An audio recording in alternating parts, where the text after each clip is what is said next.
وای دا زما د وطن حال دی. په یو سرکاري ګودام باندې ملګرو چاپه وهلې شوې ده د غنمو چې کوم ګودام وي، جیکت آباد دی غالبا. دې سیټ کې تاسو ته دا ویډیو ښکاري ملګرو، وګورئ، تماشه وکئ. په رزق کې دا خلک خاورې ګډوي.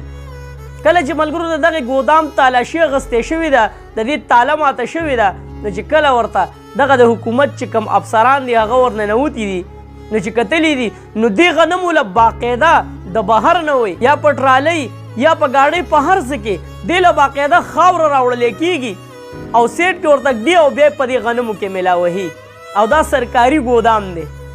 نن ملګرو وګورئ، الحمدلله په پاکستان کې ډېر زیات غنم وشو، هر څه ډېر تیر دي، خو زمونږ اعمال خراب دی. بس مین خبره زمونږ د اعمال ده. دا دغه سرکاري ګودام چې کم کسان دي هغه به سرکار نه تنخواه هم په دې خبره باندې اخلي چېرې موږ د دې سرکاري غنمو حفاظت کوو، موږ دې ته ناست یو. نو چې زه یو سړي ده حفاظت له دغه ورکړم، چېرې ته د دې حفاظت کوه، تا له زه تنخواه هم در کومه، نو هغه تنخواه هم حراموي او په رزق کې لګیا دي شګې او خاورې اچوي. زمونږ د غریبانانو ژوند ملګرو، موږ اکثر د سیزن د میوې ته انتظار وي، لکه اوس د خټکو سیزن دی نو ارزان دي، نو موږ کوشش کوو چېرې د سیزن دغه چې کوم ارزان فروټ دي یا هره میوه یا هر سیز وي چې د سیزن وي نو هغه په سیزن کې ارزانېږي. نن وګورئ الحمدلله په پاکستان کې د دنیا غنم وشو، الله پاک رحم دی په دې وطن باندې. خو نن روټۍ وګورئ ملګرو، هغه په 30 روپۍ باندې ده، چې کومه ډبله روټۍ وه په 20 روپۍ باندې به میلاوېده هغه نن په 30 ده.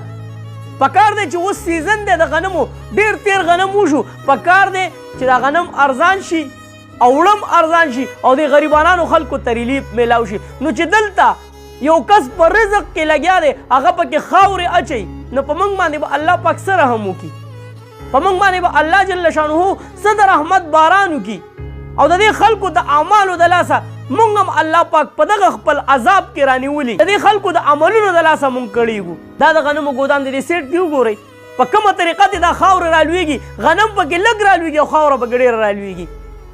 اکثر دا غنم سیټ ټکي و یاره دغه وخوړل، منګکور وخوړل، په کومه طریقه باندې دا غنم سیټ ټکیږي. نو الله جل شانه بیا څه کوي، تاسو به ډېر داسې د غنمو ګودامونه کتلي د سیلاب کې چې کله سیلاب راغی نو هم کتل د دنیا غنم اوبو خراب کړل. نو الله جل شانه عذاب خو سخکرې نه او نه تا د مرۍ نه نیسي، خو د الله جل شانه عذاب هم په دقه طریقه باندې راځي، خو د دې خلکو د لاسه په موږ باندې راځي. دا خلک سرکاري تنخواه هم اخلي په دقه ګودام باندې، د هغې باوجود هم لګیا دي په سرکاري غنمو کې خاورې ګډوي. د څه دپاره؟ چېرته د دې وزن سیوا شي او په ګران ریټ باندې خرڅ شي. خیر دی که د غریب سړي خونه ورانه شي، خیر دی که هغه زور میل والله بیا غریب نه وباسي، ځکه دا خو سیستم دی که نه، د سرکاري غنمو هغه به میلونو ته راځي، میلونو والا به بیا د چا نه زور وباسي، یا به هم حقه خاورې دقه میلونو والا په دغه غنمو کې وړکۍ او په ما او تا باندې بیا خوري. نو الله دې په موږ باندې خپل رحم وکړي، ګینه د رحم قابل نه یو. نو تاسو څه وایئ ملګرو د دې ظالمانو په باره کې چې دې ظالمانو دا کوم کار کړی دی، په رزق پسې هم خندا کړې ده او د غریب سړي د ژوند د تباه کېدو دقه خلک دي چې دا خلک زمونږ د غریبانانو زندګۍ تباه کوي او موږ په خپل ژوند باندې ستومانه کوي. ویډیو لازمي مخکې شیر کړئ چې دا ویډیو لرې پورې لاړه شي چې څومره هم داسې د غنمو ګودامونه دي او په هغې کې سرکاري غنم پراته دي، نو چې په هغې باندې هم چاپه ووالی شي، هسې نه چې هغې له هم دقه شان په ګاډۍ کې خاور راوړي او سیټ ته ورته ږدلي او په بوجو کې ملاوټ کوي. چېرته مې الله خاد آباد او خوشحاله ساته. اخر کې وواز پاکستان زنده باد، مسلمان زنده باد، تل دې وي آباد دې وي زموږ وطن پاکستان دې وي، مسلمان دې وي. الله په امان.